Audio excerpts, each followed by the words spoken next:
Hello students, today we will start our new topic, that is cyclotron.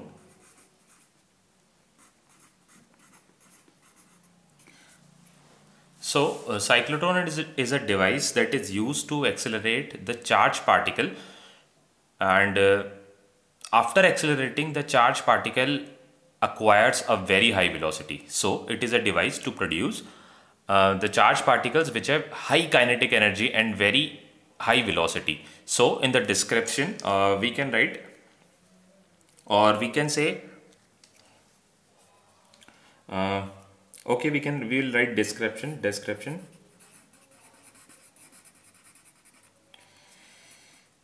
We can write it is a device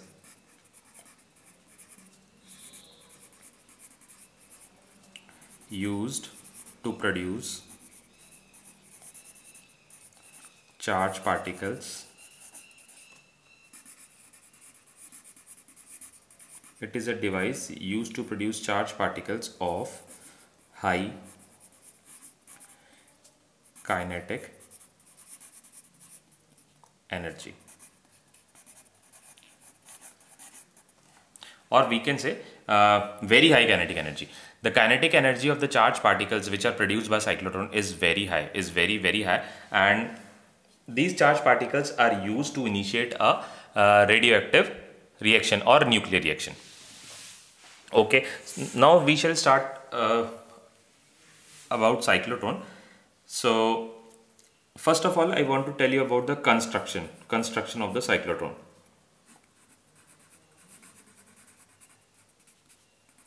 Construction of the cyclotron. Look students, we have taken two magnetic poles. One is North Pole and one is South Pole to create a strong magnetic field. And we have taken two metallic Ds. These are Ds, D-double-E-S. We call them Ds because it is a D shape. The shape you can see is like this, semicircular. These Ds are hollow metallic Ds, and the shape is semicircular, so we have called it D. And we have connected these D with a high frequency oscillator. So in the construction we can write two metallic Ds,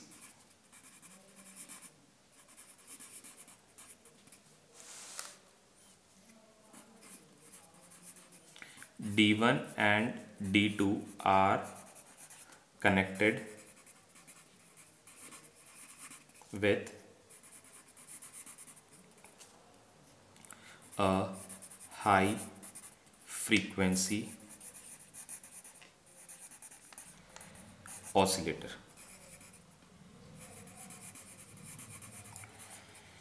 ये high frequency oscillator हमने क्यों लगाया? ये high frequency oscillator हमने लगाया, देखिए हमने यहाँ पर दो मेटालिक डीज थी, दोनों मेटालिक डीज को हमने एक हाई फ्रीक्वेंसी ऑसिलेटर से कनेक्ट कर रखा है. ये हाई फ्रीक्वेंसी ऑसिलेटर क्या करता है? ये हाई फ्रीक्वेंसी ऑसिलेटर क्या करता है? एक प्लेट को पॉजिटिव बना देगा, एक प्लेट को नेगेटिव बना देगा, और कुछ ही टाइम बाद इसके मतलब जब आप ऑल्टरनेटिंग करंट पढ़ेंगे तो आप देखेंगे कि इनकी फ्रीक्वेंसी जो ये हाई मतलब जो करंट है ये इस तरह से एक बार पॉजिटिव और एक बार नेगेटिव, एक बार पॉजिटिव और एक बार नेगेटिव होती रहती है, और इसकी फ्रीक्वेंसी हमने एडजस्ट कर रखी है. किस अकॉर्डिंग हमने इसकी फ्रीक्वेंसी सेट करी है वो भी हम पढ़ते हैं, वो भी हम पढ़ेंगे किस अकॉर्डिंग हमने इसकी फ्रीक्वेंसी सेट करी है. अभी आप ये जानिए कि हमने इन दो मेटालिक डीज को एक सेमी सर्कुलर इन दो मेटालिक डीज को एक हाई फ्रीक्वेंसी ऑसिलेटर से हमने कनेक्ट कर रखा है. ये हाई फ्रीक्वेंसी ऑसिलेटर क्या करता है? ये इलेक्ट्रिक फील्ड बनाता है. कहां पर बनाता है इलेक्ट्रिक फील्ड? तो आंसर है इलेक्ट्रिक फील्ड बनाता है इन दो मेटालिक डीज के बीच में जो स्पेस है. क्योंकि हमने फर्स्ट चैप्टर में पढ़ा था कि मेटल के अंदर इलेक्ट्रिक फील्ड एग्जिस्ट करती ही नहीं है, तो ये जो इलेक्ट्रिक फील्ड बनी है, जो डेवलप हुई है, ये कहां पर है? ये सिर्फ दो मेटालिक डीज के बीच में जो स्पेस है वहां पर है. और मेटल के अंदर इलेक्ट्रिक फील्ड क्या होती है? मेटल के अंदर इलेक्ट्रिक फील्ड जीरो होती है. तो मेटल के अंदर कोई भी इलेक्ट्रिक फील्ड नहीं रहेगी. इलेक्ट्रिक फील्ड कहां रहेगी? इलेक्ट्रिक फील्ड सिर्फ इन दोनों मेटालिक डीज के बीच में रहेगी. मेटल के अंदर इलेक्ट्रिक फील्ड जीरो हो जाती है तो मेटल के अंदर कोई भी इलेक्ट्रिक फील्ड नहीं रहेगी. सारी की सारी इलेक्ट्रिक फील्ड जो कि हमने कैसे बनाया है? जो कि इस हाई फ्रीक्वेंसी ऑसिलेटर को यूज करके हमने बनाया है. हाई फ्रीक्वेंसी ऑसिलेटर क्या करता है? एक बार पॉजिटिव बनाता है, मतलब एक बार सपोज D1 को उसने पॉजिटिव बना दिया और D2 को नेगेटिव बना दिया, फिर नेक्स्ट इंस्टेंट में वो क्या करेगा? D1 को नेगेटिव बना देगा और D2 को पॉजिटिव बना देगा, कुछ इस तरह से. ये मतलब ये पोटेंशियल और टाइम के बीच में मैंने ग्राफ बना दिया. टाइम के साथ देखिए, अभी अभी क्या है, अभी सपोज ये D1 जो है वो पॉजिटिव है क्योंकि ये पोटेंशियल जो है पॉजिटिव आ रहा है। अगले इंस्टेंट पर क्या हो जाएगा, पोटेंशियल नेगेटिव आ जाएगा। जब ये पोटेंशियल नेगेटिव आ जाएगा तो D1 पे पोटेंशियल क्या आ जाएगा, नेगेटिव। D1 पर पोटेंशियल नेगेटिव और D2 पे क्या आ जाएगा, पॉजिटिव। तो इस अकॉर्डिंग ये इलेक्ट्रिक फील्ड अपनी डायरेक्शन जो है हर इंस्टेंट पर रिवर्स करता रहेगा। फॉर एग्जाम्पल अभी अज्यूम करिए कि D1 जो है वो नेगेटिव है, D1 is negative and D2 is positive. D1 is negative and D2 is positive. तो इलेक्ट्रिक फील्ड की डायरेक्शन क्या हुई, पॉजिटिव से नेगेटिव, कुछ इस डायरेक्शन में इलेक्ट्रिक फील्ड हुई, ये इस डायरेक्शन में हुई इलेक्ट्रिक फील्ड, ठीक है। और ये जो मैग्नेटिक, ये जो हमने बार मैग्नेट्स के दो पोल्स लिए नॉर्थ और साउथ, ये क्या कर रहे हैं, ये यहाँ पर एक मैग्नेटिक फील्ड बना रहे हैं, क्रॉस मैग्नेटिक फील्ड बना रहे हैं। मतलब अगर आप इन डी के ऊपर से देखेंगे, आप देखेंगे कि मैग्नेटिक फील्ड कहाँ जा रही है, नीचे जा रही है। मतलब अगर इन डी के ऊपर से आप मैग्नेटिक फील्ड को देखने की कोशिश करेंगे तो आप देखेंगे मैग्नेटिक फील्ड ऊपर से नीचे जा रही है। तो इसलिए अगर हम इसको शो करेंगे, अगर मैं इसका आपको टॉप व्यू भी दिखाऊंगा, तो टॉप व्यू में जब हम मैग्नेटिक फील्ड को शो करेंगे तो वहां पर हम क्रॉस से शो करेंगे, बिकॉज जब हम ऊपर से देख रहे हैं तो मैग्नेटिक फील्ड कहाँ जा रही है, यहाँ से नीचे की तरफ जा रही है। तो हम इसको किससे शो करेंगे, क्रॉस से शो करेंगे, ठीक है। तो कंस्ट्रक्शन में हमने लिखा है two metallic dees D1 and D2 are connected with a high frequency oscillator and the complete apparatus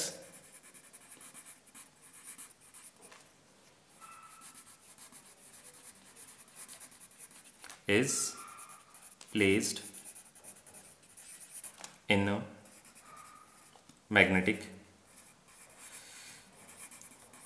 field। ये जो मैग्नेटिक फील्ड हमने लिए, ये काफी स्ट्रॉन्ग मैग्नेटिक फील्ड है, बहुत स्ट्रॉन्ग मैग्नेटिक फील्ड है। और इस मैग्नेटिक फील्ड में हमने ये जो अपैरेटस है, हमने जो दो डीज को और हाई फ्रीक्वेंसी ऑसिलेटर को यूज करके हमने बनाया था, उस पूरे के पूरे अपैरेटस को हमने as it is magnetic field में पुट कर दिया। एक चीज और मैं बताना चाहूंगा कि इन दोनों में से एक डी पर एक विंडो होती है। इस विंडो से क्या होता है, इस विंडो से वो जो चार्ज पार्टिकल जो उसके अंदर घूमेगा, कैसे घूमेगा वो अभी हम बात करेंगे। वो इस विंडो से वो चार्ज पार्टिकल क्या होगा, जब वो अपनी वेलोसिटी बहुत हाई अचीव कर लेगा तो वो इस विंडो से बाहर आ जाएगा। यहां पे कंस्ट्रक्शन में मैं लिख देता हूं, अ विंडो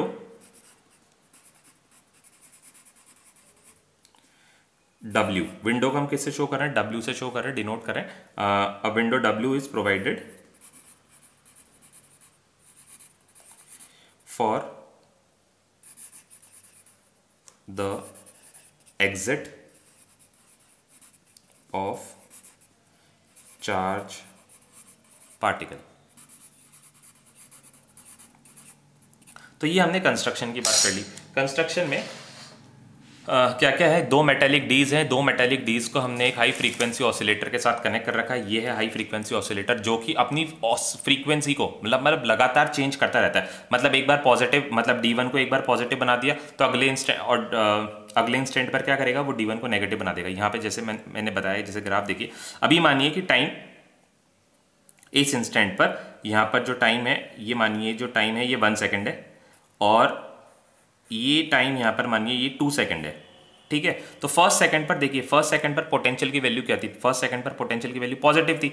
दूसरे सेकंड पर पोटेंशियल की वैल्यू क्या होगी, दूसरे सेकंड पर पोटेंशियल की वैल्यू नेगेटिव हो गई। मतलब अगर हम टाइम देखें 8:01 पर अगर D1 पॉजिटिव है तो 8:02 पर क्या हो जाएगा, 8:02 पर D1 जो है वो नेगेटिव हो जाएगा। इस तरह से इसकी फ्रीक्वेंसी है वो लगातार वेरी करती रहती है, चेंज कर फ्रीक्वेंसी, तो सॉरी फ्रीक्वेंसी नहीं, इसका जो पोटेंशियल है वो लगातार टाइम के साथ वेरी करता रहता है, ठीक है। तो ये हो गई कंस्ट्रक्शन की बात। अब हम इसमें बात करते हैं कि हम चार्ज पार्टिकल को कैसे इसके अंदर हाई वेलोसिटी अटेन करवाएंगे, कैसे चार्ज पार्टिकल इसके अंदर बहुत हाई वेलोसिटी को अक्वायर करेगा। तो वो हम बात करते हैं।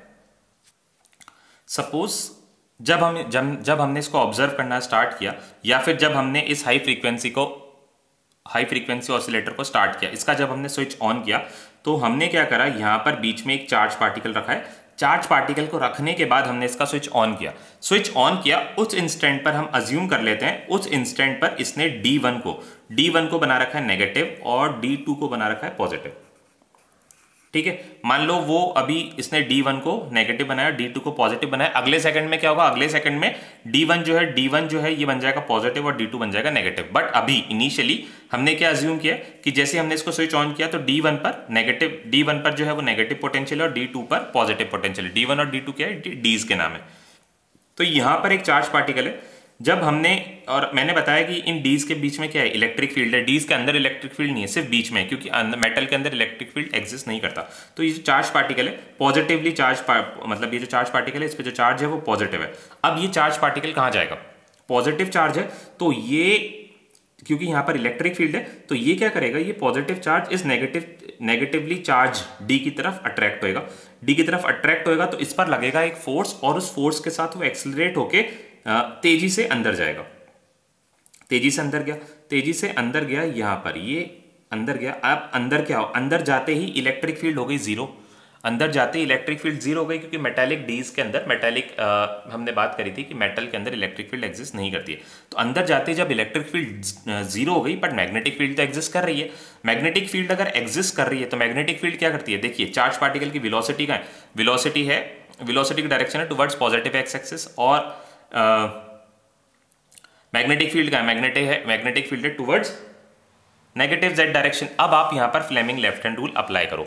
फ्लेमिंग लेफ्ट हैंड रूल जब आप यहां पर अप्लाई करोगे तो देखो ये हो गया वेलोसिटी, सॉरी ये हो गई मैग्नेटिक फील्ड वर्टिकली डाउनवर्ड्स। इसका टॉप व्यू देखते हैं हम, और ये वेलोसिटी का वेक्टर हो गया। तो फोर्स कहां लगेगा, फोर्स इस पे ऊपर की तरफ लगेगा। तो ये जो चार्ज पार्टिकल है अंदर एंटर करने के बाद कुछ इस तरह से इसने फोर्स एक्सपीरियंस करा, फोर्स एक्सपीरियंस करा, और एक सर्कुलर पाथ को ट्रैक करके यहां पर बाहर आया।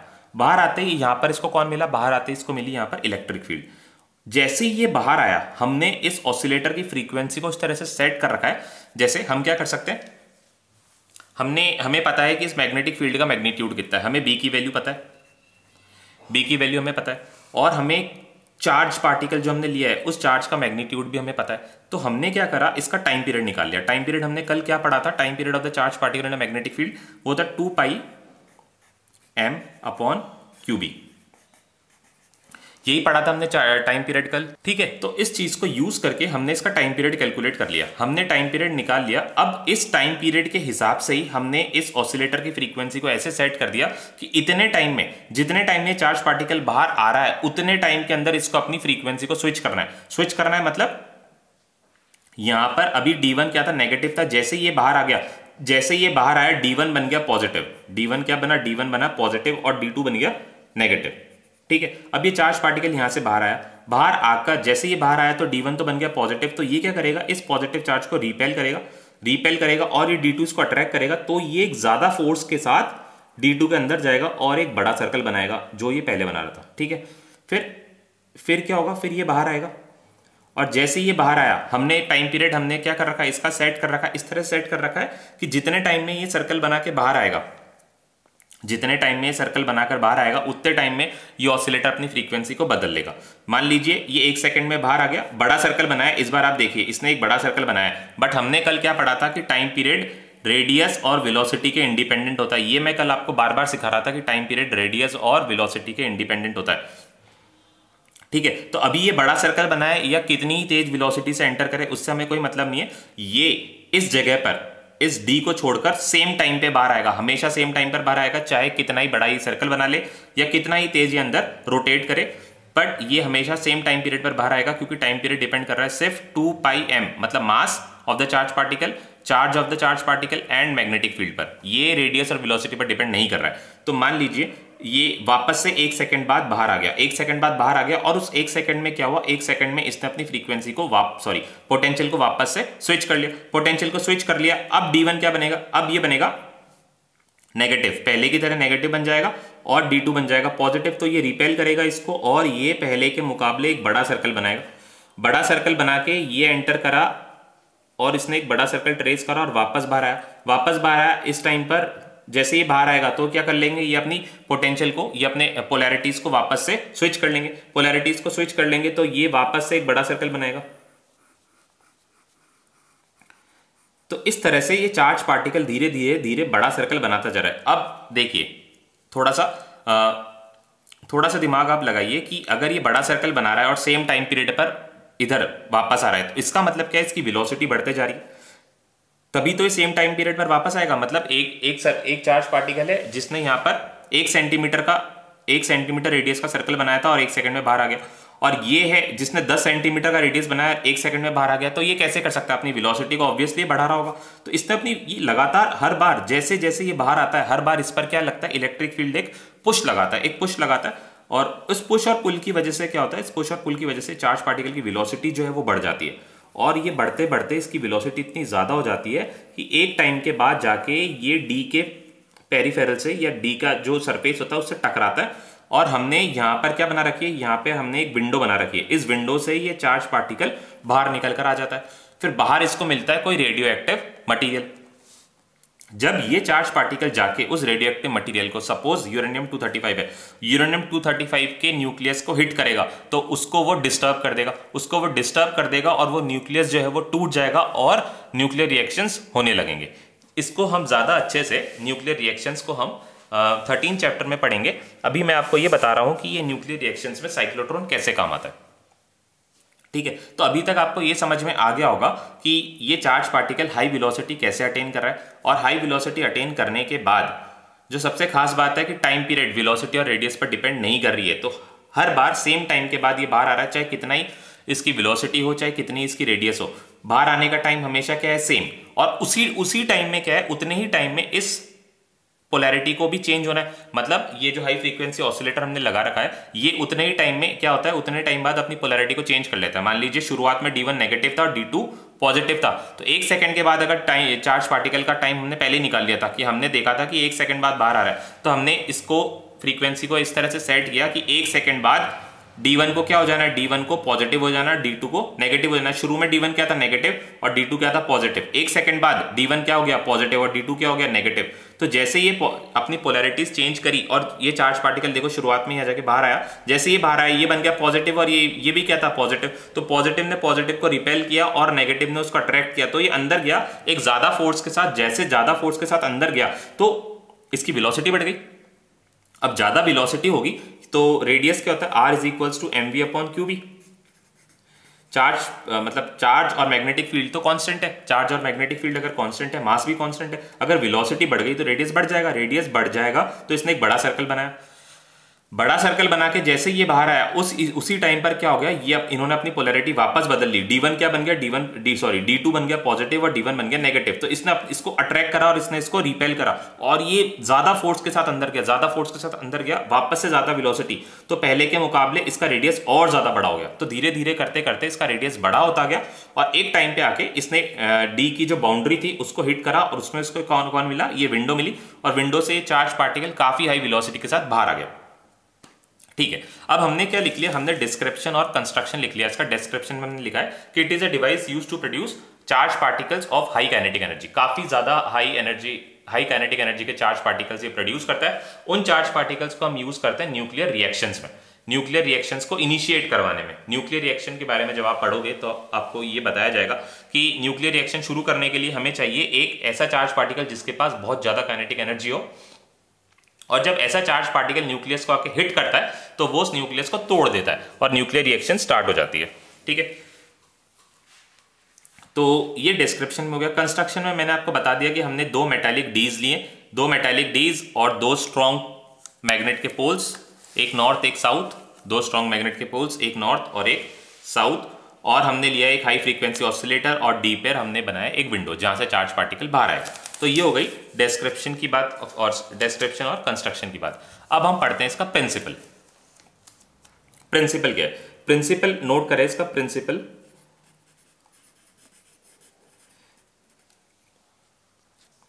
प्रिंसिपल हम इसका लिखते हैं that it is based on the principal that time period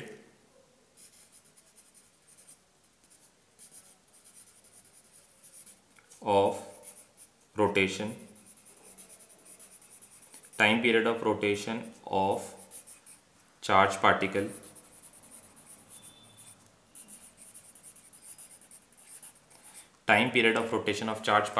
is independent of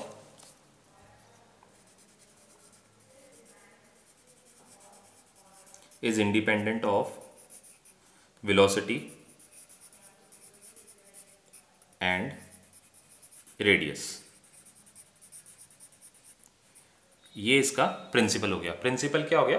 principal ये हो गया कि it is based on the principal that time period of the rotation of the charge particle, time period of rotation of the charge particle is independent of radius and velocity. Time period radius और frequency के, sorry, time period और frequency जो है वो radius और velocity के independent है। इस प्रिंसिपल पर ये काम करता है कि मैग्नेटिक फील्ड में जब कोई चार्ज पार्टिकल रोटेट करता है तो उसका रोटेशन का टाइम पीरियड जो होता है वेलोसिटी और रेडियस के इंडिपेंडेंट होता है। रेडियस और वेलोसिटी के इंडिपेंडेंट है, इसीलिए चाहे कितना ही बड़ा सर्कल हो वो हर सेम टाइम पर वो बाहर आता है। जैसे ही वो सेम टाइम पे बाहर आता है उतने टाइम में क्या होता है, इसकी जो फ्रीक्वेंसी होती है, ये जो हाई फ्रीक्वेंसी ऑसिलेटर है हमारा, ये अपनी फ्रीक्वेंसी को बदल लेता है। फ्रीक्वेंसी को बदल लेता है तो जैसे ही चार्ज पार्टिकल बाहर आया इसने अपनी फ्रीक्वेंसी बदली और चार्ज पार्टिकल पर लगाई ज्यादा तेज फोर्स की वजह से इसने ज्यादा बड़ा सर्कल बनाया। तो ये बात हो गई डिस्क्रिप्शन, कंस्ट्रक्शन और प्रिंसिपल की। तो ये आपको एज इट इज नोट कर लेना है। एग्जाम में अगर पूछा जाएगा तो आपको इसी फॉर्म में लिखना है, इसी ऑर्डर में लिखना है। पहले डिस्क्रिप्शन लिखेंगे आप, फिर कंस्ट्रक्शन और फिर प्रिंसिपल। ठीक है, अब इसके बाद अपन चलते हैं इसकी वर्किंग के ऊपर। वर्किंग, हम इसकी वर्किंग कैसे लिखेंगे? तो वर्किंग लिखने से पहले मैं आपको इसका टॉप व्यू भी दिखाऊंगा। जब आप इसको ऊपर से देखोगे, साइक्लोट्रॉन को इन दोनों डीज के ऊपर से देखोगे तो आपको कैसा नजर आएगा ये। तो इसका टॉप व्यू देखते हैं और इसकी वर्किंग कंप्लीट करते हैं। तो ये है टॉप व्यू। टॉप व्यू में देखिए ये दो मेटेलिक डीज हैं, आपको ऊपर से दो डीज दिख रहे हैं, एक लेफ्ट में एक राइट में। हमने राइट वाले को नाम दिया था D1 और लेफ्ट वाले को नाम दिया था D2। क्रॉस का मतलब मैग्नेटिक फील्ड कैसी दिख रही है आपको? कॉपी के अंदर जाती हुई दिख रही है। जब आप इसको ऊपर से देखोगे दोनों डीज को तो मैग्नेटिक फील्ड कहां दिख रही है? कॉपी के अंदर जाती हुई दिख रही है, क्योंकि ऊपर यहां पर ये ऊपर नॉर्थ पोल था और कॉपी के नीचे साउथ पोल था। तो मैग्नेटिक फील्ड कुछ इस तरह से आपको नजर आएंगी, एक तरफ नॉर्थ और एक तरफ साउथ। ऊपर नॉर्थ है तो मैग्नेटिक फील्ड लाइंस कहां जाती है? नॉर्थ से साउथ की तरफ जाती है। तो इसलिए आपको एरो का क्या दिख रहा है? टेल दिख रहा है। एरो का हेड नहीं दिख रहा, क्या दिख रहा है? टेल दिख रहा है। तो टेल को हम किससे डिनोट करते हैं? क्रॉस से डिनोट करते हैं। और ये मैंने हाई फ्रीक्वेंसी ऑसिलेटर दिखा रखा है। ठीक है, अब एक बार चार्ज पार्टिकल का मोशन देख लेते हैं। वर्किंग में आपको समझाता समझाता इसकी मोशन, इसका जो भी मोशन है वो आपको वापस एक बार एक्सप्लेन करूंगा। ऑल्दो मैंने कर दिया है बट एक बार वापस से मैं आपको बता दूंगा, इसमें कंफ्यूज नहीं होना है। ठीक है, वर्किंग में आप कैसे लिखेंगे? लेट इनिशियली इस तरह से आपको स्टार्ट करना है। D1 is negative and D2 is positive. Initially हमने क्या अज्यूम किया? D1 is negative and D2 is positive and a charge particle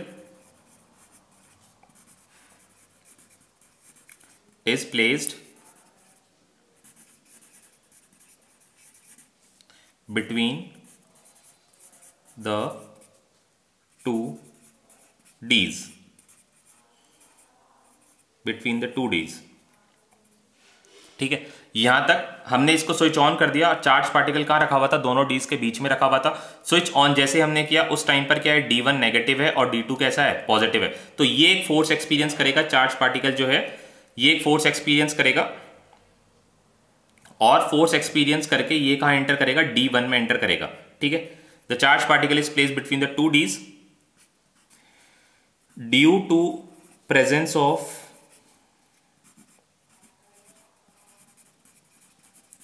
electric field between the D's,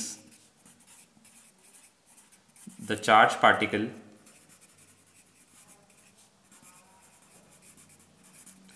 will experience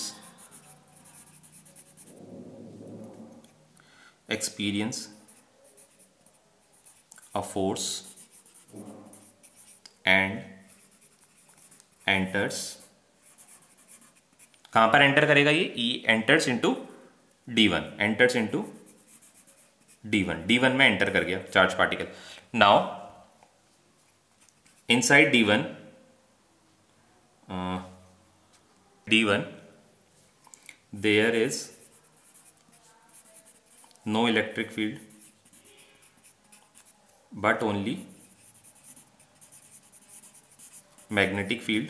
therefore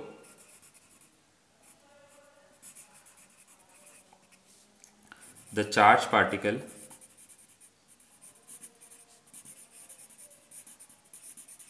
will trace a circular path. Charge particle will trace a circular path and comes out of D1। फिर next point में हम ये लिखते हैं at that instant कौन सा instant, जब ये चार्ज पार्टिकल D1 के बाहर आता है, at that instant D1 becomes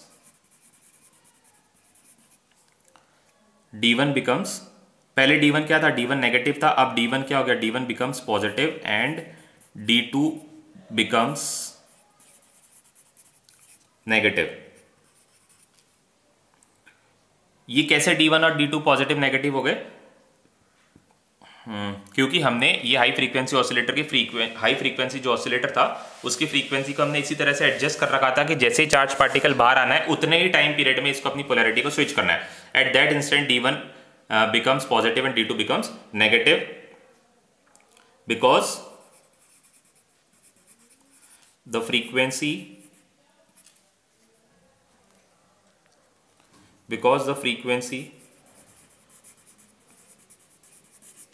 of the oscillator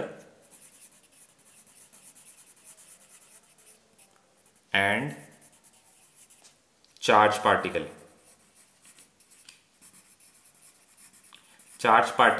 in magnetic field is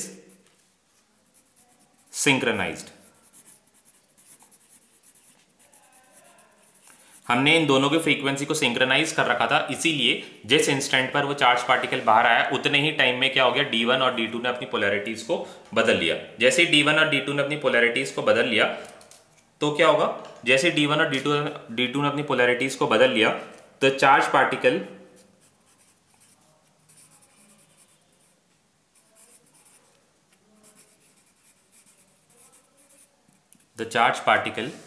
will enter D2 with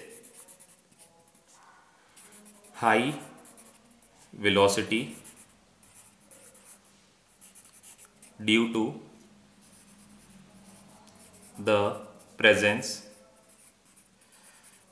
of electric field की प्रेजेंस की वजह से वो चार्ज पार्टिकल ने क्या किया, चार्ज पार्टिकल ने एक हाई वेलोसिटी को अक्वायर करा। Charge particle will enter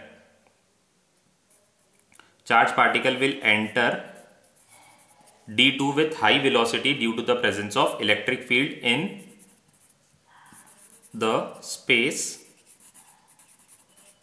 between D's।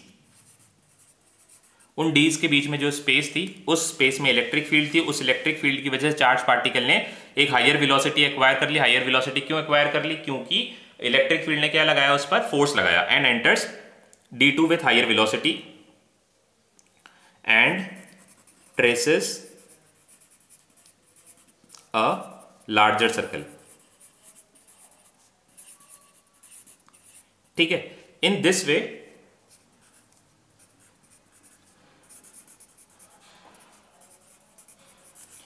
way the charge particle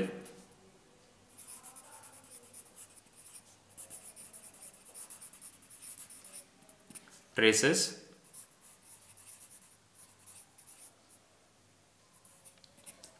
larger circle and acquires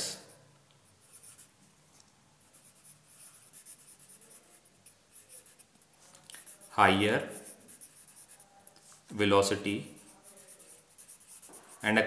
velocity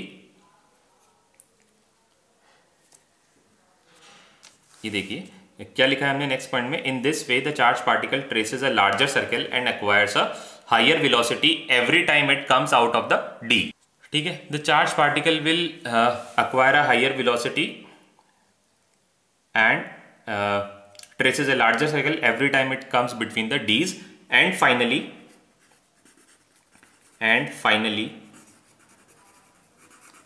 comes out of the window provided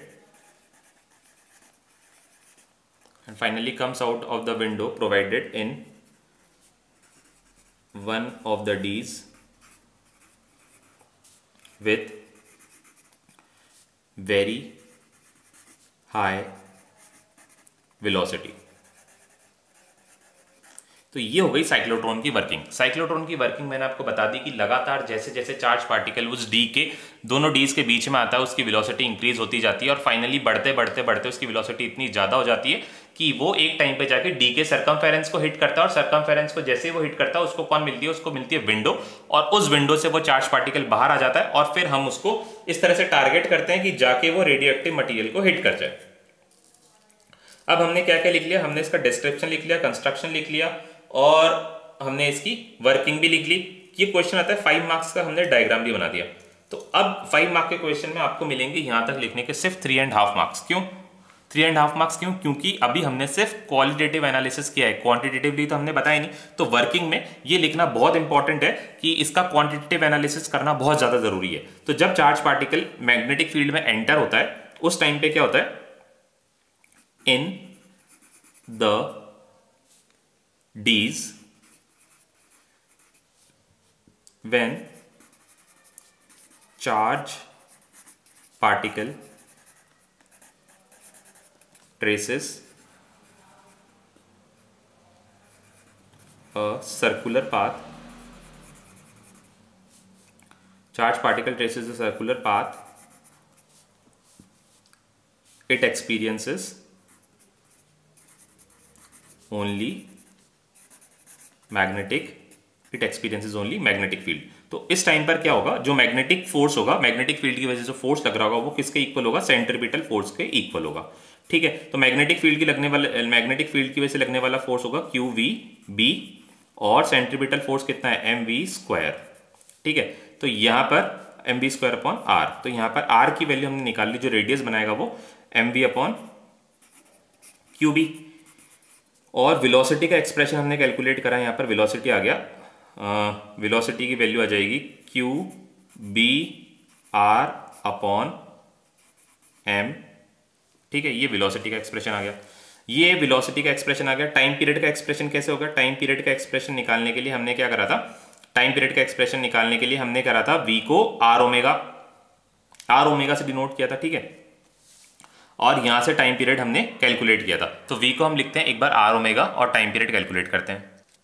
v को हम क्या लिखते हैं, v को यहां पर r ओमेगा लिखते हैं, r ओमेगा, और r ओमेगा किसके इक्वल है, QBr/m के इक्वल है। ओमेगा को अपन क्या लिख सकते हैं, ओमेगा को हम लिख सकते हैं 2π/t is equals to QBr/m। तो यहां से टाइम पीरियड की वैल्यू क्या आ गई, टाइम पीरियड आ गया 2πm/QB। यहां पे r से r कैंसिल हो गया। यहां पर आप देख सकते हैं time period is independent of radius and frequency, sorry radius and velocity. ये मैं आपको बार बार बता रहा हूं, यहां से फ्रीक्वेंसी का आपको एक्सप्रेशन मिल जाएगा, टाइम पीरियड का जो कि इनवर्स होता है QB/2πm। क्योंकि टाइम पीरियड रेडियस और वेलोसिटी के इंडिपेंडेंट है तो फ्रीक्वेंसी भी इंडिपेंडेंट होगी। ये इसकी साइक्लोट्रॉन की फ्रीक्वेंसी है। इस फ्रीक्वेंसी में मतलब हर इतने टाइम बाद वो चार्ज पार्टिकल दोनों डीज के बीच में आता है और इतने ही टाइम के बाद वो डीज क्या करते हैं, अपनी पोलैरिटीज को बदल लेते हैं, जिससे कि चार्ज पार्टिकल जैसे ही बीच में आता है उस पर एक ज्यादा बड़ा फोर्स लगता है। अब काइनेटिक एनर्जी कैलकुलेट करते हैं, kinetic energy of charge particle.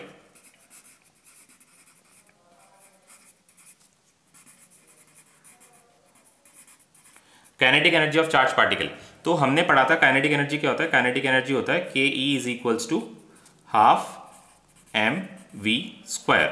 अब जब ये चार्ज पार्टिकल इन d से बाहर आएगा तो यहां पर r की वैल्यू किसके इक्वल हो जाएगी, यहां पर देखिए v का एक्सप्रेशन निकाला, v is equals to QBr/m। तो ये जो r की वैल्यू हो जाएगी, r इज इक्वल्स टू किसके बराबर हो जाएगा, ये हो जाएगा रेडियस ऑफ d। ये रेडियस ऑफ d के बराबर हो जाएगा, तभी तो ये रेडियस ऑफ d के जब बराबर होगा तभी तो वो वेलोसिटी क्या होगी, वो मैक्सिमम होगी और वो बाहर आ पाएगा। जब तक वो चार्ज पार्टिकल सर्कमफेरेंस को हिट नहीं करता तब तक वो उसमें से बाहर नहीं आता। बाहर आने के लिए कंडीशन मैंने क्या बताई थी कि उसको सर्कमफेरेंस को हिट करना पड़ेगा। सर्कमफेरेंस को अगर जब वो हिट करेगा तो रेडियस किसके इक्वल हो जाएगा, रेडियस इक्वल, सॉरी ये जो रेडियस है ये रेडियस ऑफ d के बराबर हो जाएगा। तो सर्कुलर पाथ, जो चार्ज पार्टिकल जो सर्कल बनाएगा उस सर्कुलर पाथ का जो रेडियस है वो डी के रेडियस के बराबर होगा, तभी वो सरकमफेरेंस को या डी के पेरिफेरल को हिट करेगा। उस टाइम जो v होगा उसको हम मान लेते हैं v naught. Let when radius of circular path is equal to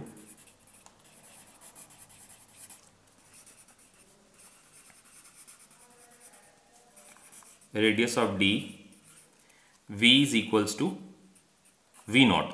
v is equals to v naught है तो काइनेटिक एनर्जी कितनी हो जाएगी? काइनेटिक एनर्जी हम कैलकुलेट करते हैं, हाफ एम वी स्क्वायर लिखी हमने काइनेटिक एनर्जी। तो यहाँ पर हाफ एम वी स्क्वायर हमने लिखा है, तो v हमने क्या मानेंगे यहाँ पर? v हम वी नॉट के बराबर अज्यूम कर रहे हैं, और v नॉट की वैल्यू क्या थी? v इज इक्वल्स टू था क्यू बी आर। यहाँ पर जो रेडियस ऑफ d था इसको मैं कैपिटल R मान लेता हूँ, q B R upon m. तो काइनेटिक एनर्जी v नॉट कितना हो जाएगा? काइनेटिक एनर्जी कितना हो जाएगा? काइनेटिक एनर्जी हो जाएगा half m square of q B R upon m whole square. This is equals to half, यहाँ पर 2 m है, यहाँ पर 1 m है, तो एक कैंसिल हो जाएगा, तो नीचे 1 m बच जाएगा, तो यहाँ पर आ जाएगा q square B square R square upon m. This is the expression for kinetic energy of the charge particle when it comes out of the metallic D.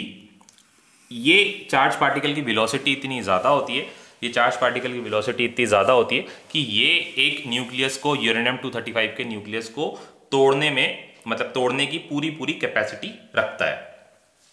अब नेक्स्ट क्वेश्चन आता है कि साइक्लोट्रॉन का लिमिटेशन क्या है, कि इसको हम कब कब यूज नहीं कर सकते हैं, लिमिटेशन। तो यहां पर आप देखते हैं कि काइनेटिक एनर्जी जो है मास के इन्वर्सली प्रोपोर्शनल है। तो हम यहां पर देखते हैं कि ज्यादा हैवी चार्ज पार्टिकल हम लेंगे, चार्ज पार्टिकल का मास जितना ज्यादा होता जाएगा काइनेटिक एनर्जी उतनी कम हो जाएगी। ठीक है, काइनेटिक एनर्जी उतनी कम हो जाएगी, तो ज्यादा हैवी पार्टिकल्स को आप एक्सेलरेट नहीं कर सकते, मतलब सब एटॉमिक पार्टिकल्स के अलावा ज्यादा हैवी मास को आप यहां पर एक्सेलरेट नहीं कर पाओगे, क्योंकि मास ज्यादा हो जाएगा तो काइनेटिक एनर्जी डिक्रीज हो जाएगी। ठीक है, तो फर्स्ट लिमिटेशन तो ये हो गया कि ज्यादा हैवी चार्ज पार्टिकल्स को हम एक्सेलरेट नहीं कर सकते। और एक चीज मैं इसमें और बताना चाहूंगा कि आइंस्टीन का एक रिलेशन था कि जो रेस्ट मास होता है, जो मास ऑफ द पार्टिकल होता है, अगर उस पार्टिकल के पास वेलोसिटी बहुत ज़्यादा हो जाती है तो पार्टिकल का मास जो है वो बदल जाता है। m naught is equals to क्या हो जाता है? m naught is equals to 1 minus v square upon c square. तो जब ये पार्टिकल इतनी ज़्यादा वेलोसिटी एक्वायर कर लेगा कि जब उसकी वेलोसिटी लाइट के कंपैरिजन में या लाइट के ऑर्डर में हो जाएगी, इतनी ज़्यादा वेलोसिटी पर इसका जो रेस्ट मास है वो बदल जाएगा। अब रेस्ट मास बदल जाएगा तो टाइम पीरियड के बारे में हमने क्या पढ़ा था? टाइम पीरियड होता है 2 pi m upon Q B. अब अगर रेस्ट मास बदल जाएगा तो टाइम पीरियड भी बदल सकता है, तो इसलिए ज्यादा हाई वेलोसिटी हम इसमें एक्वायर नहीं करा सकते, क्योंकि ज्यादा हाई वेलोसिटी एक्वायर कराएंगे तो टाइम पीरियड बदल जाएगा। बट हाई फ्रीक्वेंसी ऑसिलेटर का टाइम पीरियड तो वो फिक्स्ड है, वो तो सेम टाइम पे पोलैरिटी को चेंज करता है। अब ये गलत टाइम पे अगर डी बाहर आ गया तो उस टाइम पर जो हाई फ्रीक्वेंसी ऑसिलेटर है उसने अपनी पोलैरिटी को चेंज नहीं करी होगी, और हो सकता है वो जिस डी से बाहर आया उसी डी के अंदर वापस घुस जाए। ठीक है, तो इसीलिए हम इसको ज्यादा हाई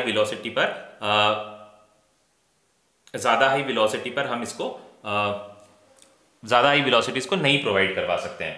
ठीक है, तो फर्स्ट लिमिटेशन तो ये हो गया कि मास जो है वो वेलोसिटी के साथ चेंज होता है, तो रेस्ट मास अगर बदल जाएगा तो टाइम पीरियड जिसकी फ्रीक्वेंसी है वो बदल जाएगी। और फ्रीक्वेंसी डिपेंड करती है किस पर? फ्रीक्वेंसी डिपेंड करती है मास पर। फ्रीक्वेंसी इज इक्वल्स टू कितना हो जाएगा? Q B upon 2 pi m, and frequency will change with mass which is not acceptable नहीं है, क्योंकि ऐसा करने से पूरा जो हमने जो एडजस्टमेंट करी थी वो खराब हो जाएगी और डिवाइस हमारी काम नहीं करेगी। दूसरी चीज ये कि cyclotron can not accelerate electrons को क्यों नहीं एक्सेलरेट कर सकता? क्योंकि इलेक्ट्रॉन्स का मास जो होता है वो बहुत ज़्यादा कम होता है। अगर उसका मास बहुत ज़्यादा कम होता है, मास बहुत ज़्यादा कम होगा, तो वो बहुत जल्दी एक हाई वेलोसिटी को अक्वायर कर लेगा और उस हाई वेलोसिटी को अक्वायर करते ही उसका मास जो है वो वेरी करने लग जाएगा। ठीक है, बहुत जल्दी हाई वेलोसिटी को अक्वायर कर लेगा, बहुत जल्दी हाई वेलोसिटी को अक्वायर कर लेगा तो उसका मास जो है वो बदलने लग जाएगा और हमारे लिए ये चीज़ एक्सेप्टेबल नहीं है। Third, it can not accelerate, it cannot accelerate neutral charge particles like, कौन सा होता है neutral charge particle? Neutron. Neutron को ये एक्सेलरेट नहीं कर पाएगा क्योंकि चार्ज का होना बहुत जरूरी है। चार्ज नहीं होगा तो इलेक्ट्रिक फील्ड और मैग्नेटिक फील्ड दोनों ही काम नहीं करेंगे, दोनों ही काम नहीं करेंगे, मतलब दोनों की वजह से फोर्स नहीं लगेगा। ठीक है, ये 3 लिमिटेशन हो गई साइक्लोट्रॉन की। पहली लिमिटेशन तो ये थी कि ज़्यादा हाई वेलोसिटी आप एक्वायर कराओगे तो मास जो है वो वेरी करेगा। मास किसके साथ वेरी करेगा? मास वेरी करेगा हाई वेलोसिटी के साथ। हाई वेलोसिटी के साथ मास वेरी करेगा आइंस्टीन की इक्वेशन के अकॉर्डिंग।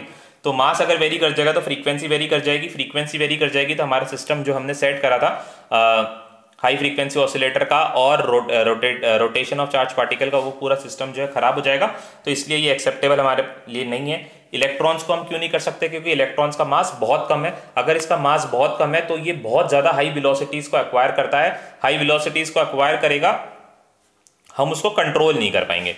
ठीक, कंट्रोल नहीं कर पाएंगे, मास भी बदल जाएगा और हम उसको कंट्रोल नहीं कर पाएंगे। ठीक है, और थर्ड है कि न्यूट्रल चार्ज पार्टिकल्स को एक्सेलरेट नहीं कर पाएगा। ठीक है, तो ये 3 साइक्लोट्रॉन की लिमिटेशंस हो गई। साइक्लोट्रॉन का वर्किंग प्रिंसिपल, थ्योरी हमने, और थ्योरी के अंदर ये मैथमेटिकल एक्सप्रेशन जरूर लिखकर आने, अदरवाइज आपके 1 मार्क या 1.5 मार्क्स जो हैं वो कट हो जाएंगे। तो ये मैथमेटिकल एक्सप्रेशंस आपको भूलने नहीं है, इन्हें आपको जरूर से लिखने हैं। ठीक है, तो ये हमारा साइक्लोट्रॉन था। साइक्लोट्रॉन पे क्वेश्चन जो आता है वो 5 मार्क का आएगा। 5 मार्क के क्वेश्चन में आपको एक छोटा न्यूमेरिकल भी पूछ सकते हैं या कुछ कंसेप्चुअल क्वेश्चन भी पूछ सकते हैं या फिर इसकी लिमिटेशन भी पूछ सकते हैं। तो डायग्राम इसका बहुत इंपॉर्टेंट है, डायग्राम नहीं छोड़ना है और मैथमेटिकल एक्सप्रेशन बिल्कुल नहीं छोड़ने हैं। डायग्राम, मैथमेटिकल एक्सप्रेशन और बाकी जो मैंने चीज़ें बताई वो थ्योरी में तो वो ज़रूर से लिखनी ही लिखनी है।